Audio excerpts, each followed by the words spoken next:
65 ఏళ్ళ నుంచి ఈడ మండలంలో ఎన్ని బీట్ రోడ్లు ఉన్నాయి పడ్డాయి అంటే వాళ్ళు చెప్పి 2 బీట్ రోడ్లు అయినాయి. ఇప్పుడు అంటే ఏమంటారు ఏ ఊరికి మిగిలిన అన్ని రోడ్లు బీట్ రోడ్లు అయిపోయినాయి చెప్పారు.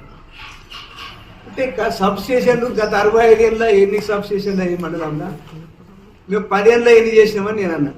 అంటే కాంగ్రెస్ గవర్నమెంట్ ఏమో ఎదురులోటి సబ్ స్టేషన్ చేసింది, తెలుగుదేశం గవర్నమెంట్ ఏమో చదువుకోవడం చేస్తే అప్పుడు ఎమ్మెల్యే గారు వీరన్నపేట కాడ వేసింది. తెలుగుదేశం గవర్నమెంట్ సబ్ స్టేషన్ చేసి కాంగ్రెస్ ఓటు చేసింది 65 ఏళ్ళ. మేము వచ్చి 3 చేసాం.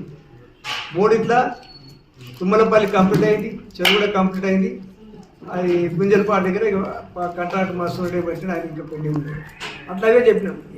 ఇక డెవలప్మెంట్ మీనే మండలం చూడు ఎన్ని సీసీ రోడ్లు ఊళ్ళో పోయి చూడు ఎంత డెవలప్మెంట్ మంచిగా వాడు చూడమని చెప్పినాం. గదే చెప్పిన అంత చెప్పలేదు. వాస్తవం తెలుసుకుని అంటే వాళ్ళు నిజమే సార్ అన్నారు. అదే అన్నారు. మేము మాత్రం ఏం మనిషి అని.